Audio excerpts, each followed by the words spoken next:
bahwa hak warga negara itu dijamin untuk mendapatkan akses informasi publik. Assalamualaikum warahmatullahi wabarakatuh. Halo sahabat BPHN, insan pengayoman, dan sobat juara di seluruh Indonesia. Selamat datang di podcast kita pada program Juara, Jurnal Refinting dan Artikel Hukum Bersuara.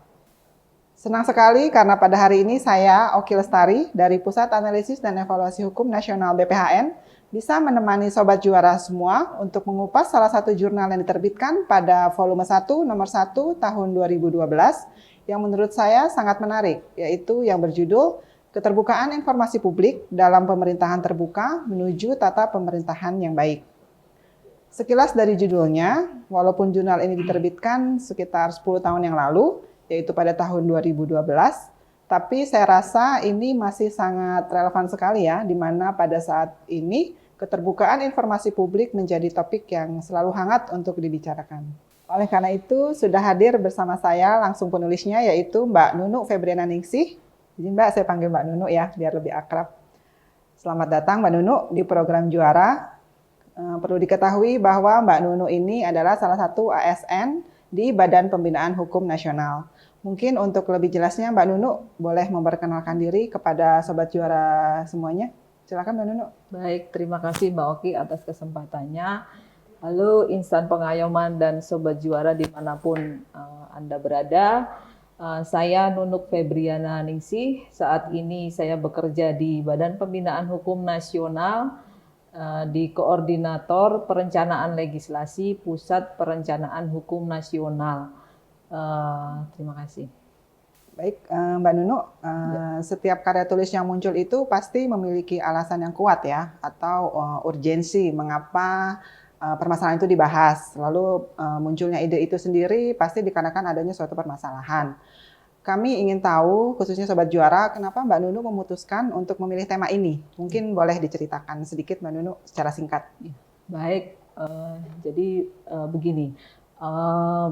Saya sangat tertarik untuk mengangkat judul terkait keterbukaan informasi publik ini karena seperti kita tahu bahwa persoalan di dunia itu ada 3. Yang pertama terkait globalisasi, demokrasi, dan partisipasi. Kita tahu bahwa dengan adanya globalisasi itu komunikasi dan informasi itu sudah lintas batas negara, tidak ada sekat-sekatnya lagi. Nah, itu menjadi penting untuk sebuah negara demokrasi di mana ruang-ruang partisipasi, ruang komunikasi dari masyarakat kepada pejabat publik atau kepada lembaga-lembaga negara itu harus dibuka selebar-lebarnya. Nah, itulah kenapa dengan adanya Undang-Undang Keterbukaan Informasi Publik yang diundangkan pada tahun 2008 dan baru dilaksanakan, baru berlaku 2 tahun kemudian, 2010, itu menjadi sangat penting dan menjadi momentum bagi kita semua bahwa hak warga negara itu dijamin untuk mendapatkan akses informasi publik oleh lembaga-lembaga publik yang ada di Indonesia. Ini dijamin di pasal 28F Undang-Undang Dasar 1945. Itulah kenapa lahir Undang-Undang KIP, disingkat KIP gitu ya. Sangat penting. Dan apa korelasinya dengan tata pemerintahan yang baik? Pada saat itu nafasnya adalah kita sedang giat-giatnya mencapai untuk good government, bahwa tata pemerintahan yang baik itu adalah adanya akuntabel, profesional, kemudian transparansi dan sebagainya. Untuk itu dengan adanya undang-undang ini diharapkan badan-badan publik harus mulai membuka ruang untuk memberikan informasi publik kepada masyarakat dan memberikan informasi yang diminta oleh masyarakat karena itu hak yang dijamin oleh konstitusi kita. Jadi kenapa akhirnya saya tertarik untuk mengambil tema tersebut. Iya, karena itu memang sudah ada jaminannya ya dalam Iya, dijamin oleh pembukaan konstitusi kita. Undang-Undang Dasar 1945. Iya. Kemudian selanjutnya bagaimana Mbak Nunu melihat perkembangan informasi publik dari yang waktu itu Mbak Nunu buat tulisan ini yaitu pada tahun 2012 hingga saat ini tahun 2022 itu bagaimana menurut Mbak Nunu? Apalagi di era pandemi COVID seperti ini, apakah ada perubahan atau semakin terbuka atau bagaimana menurut Mbak Nunu? Ya.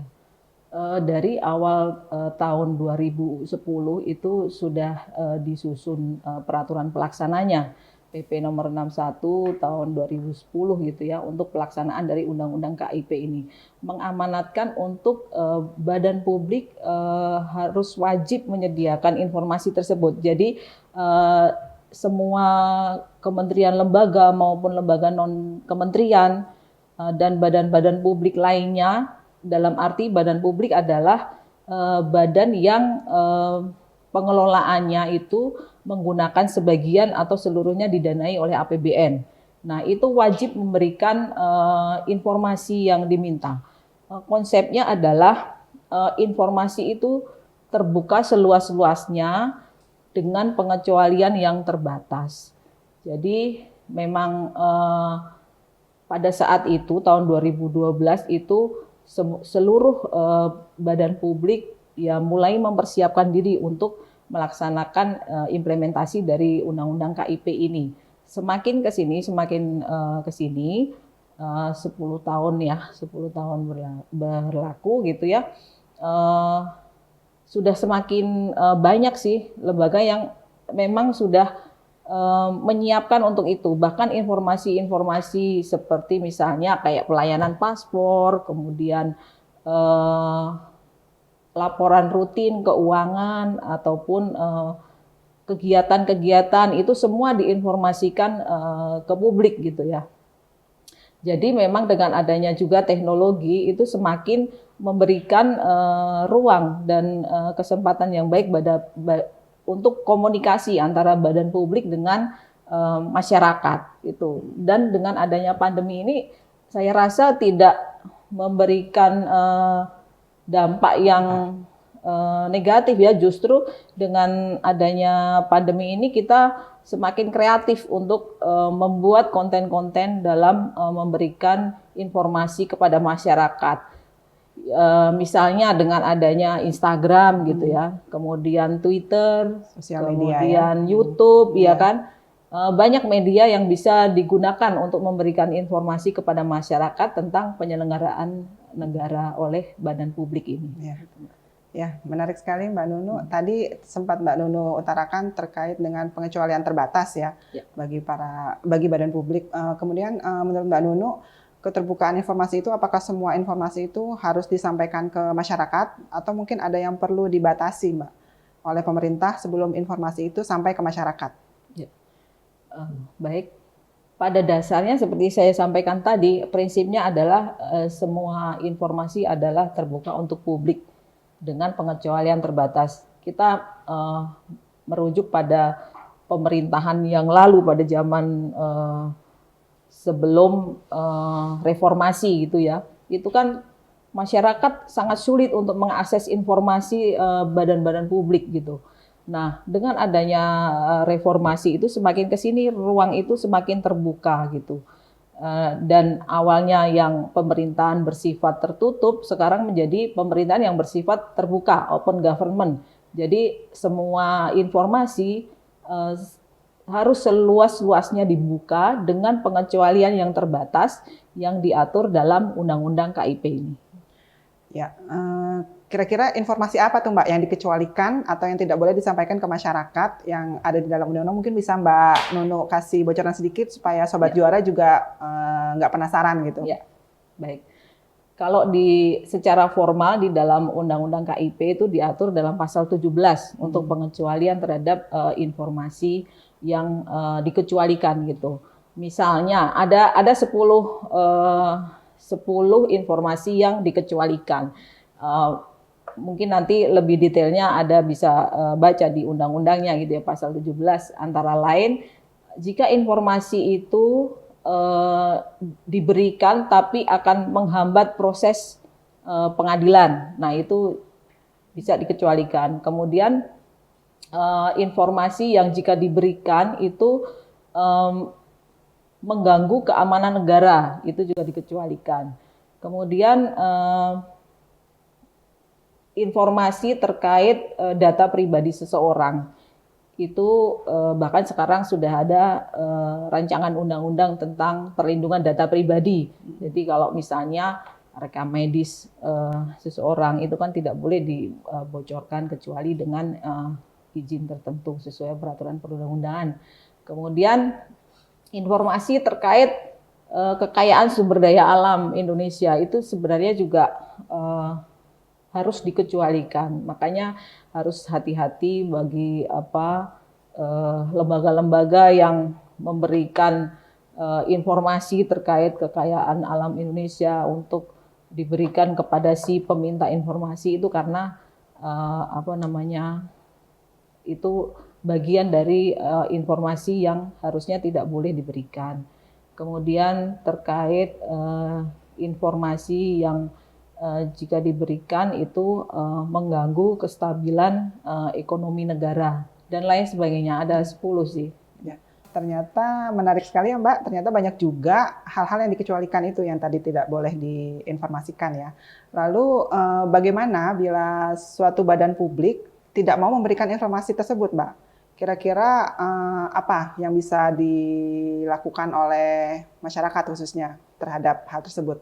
Bisa Mbak Nunu jelasin nggak? Ya, baik. Jadi dalam Undang-Undang KIP ini sebenarnya mengamanatkan semua lembaga publik itu, badan publik itu memiliki PPID, menunjuk pejabat pengelola informasi dan dokumentasi. Nah, pejabat inilah yang mempunyai kewajiban untuk memberikan informasi ataupun memberikan informasi yang diminta kepada dari si warga yang ingin mendapatkan informasi tersebut.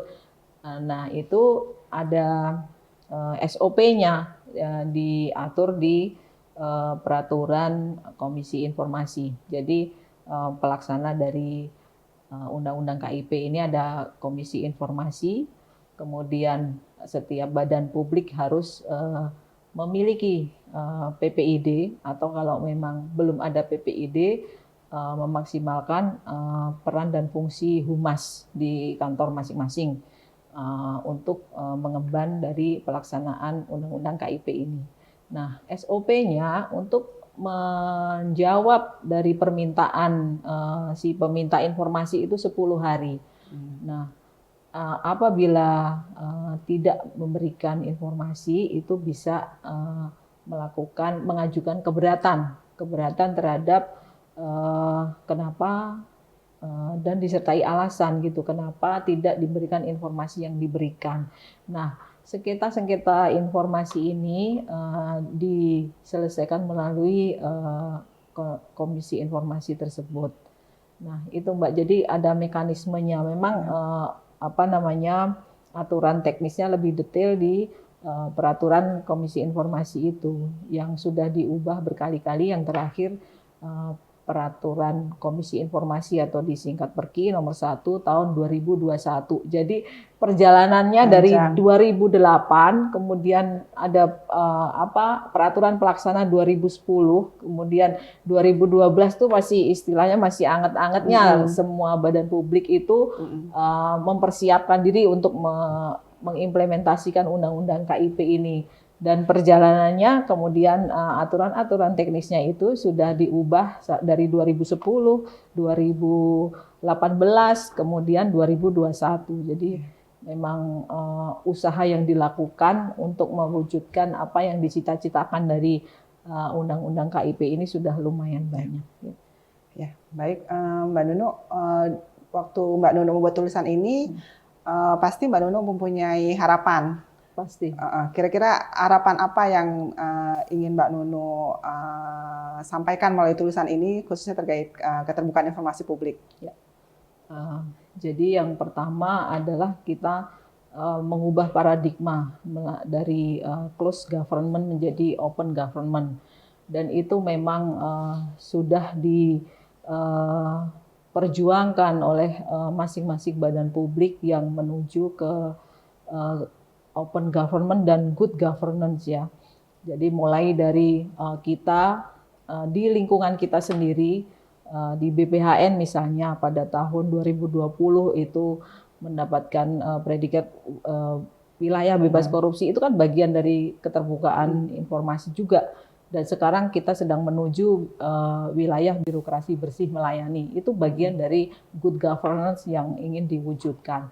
Nah, dengan adanya undang-undang KIP ini, harapannya kita memang semua badan publik itu transparan dan akuntabel gitu, bertanggung jawab atas penyelenggaraan negara. Kenapa? Karena dana yang digunakan dalam penyelenggaraan negara adalah berasal dari rakyat, dari masyarakat melalui pajak dan lain sebagainya.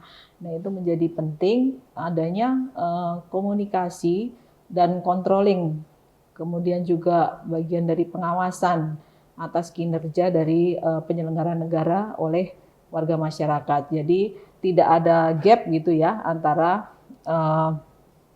warga negara dengan penyelenggara negara. Nah, pada akhirnya nanti akan cita-cita dari undang-undang ini bisa terwujud gitu, seperti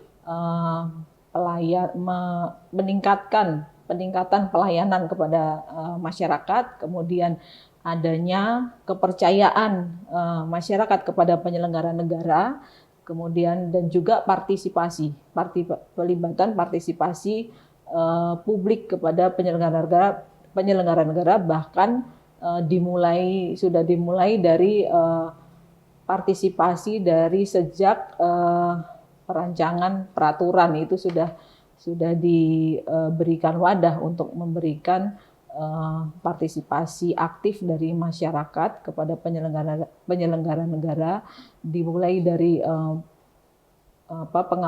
pengambilan kebijakan sampai dengan penyelenggaraan negara tersebut.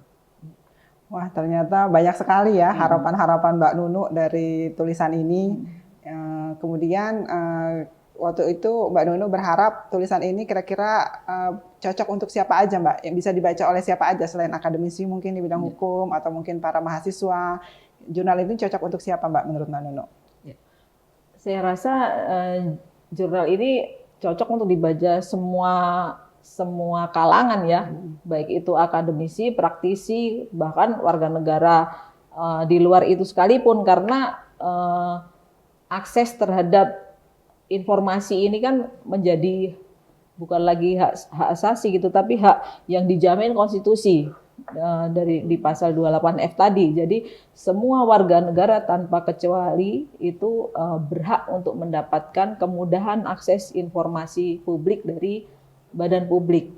Kemudian untuk akademisi ya, untuk penulisan misalnya ya, penulisan seperti skripsi atau tesis atau apa itu lumayan banyak memberikan kontribusi bagi akademisi juga dan juga praktisi. Dan saat ini bahkan kan undang-undang ini sedang ada wacana untuk akan direvisi gitu, sedang dilakukan pengkajian mendalam terhadap undang-undang KIP ini gitu, Mbak. Jadi jurnal ini cocok ya Mbak Nunu untuk dibaca semua kalangan dan ternyata banyak sekali informasi yang bisa kita dapatkan mengenai keterbukaan informasi publik yang telah Mbak Nunu sampaikan tadi. Sekali lagi terima kasih kepada Mbak Nunu atas kehadirannya di podcast Juara.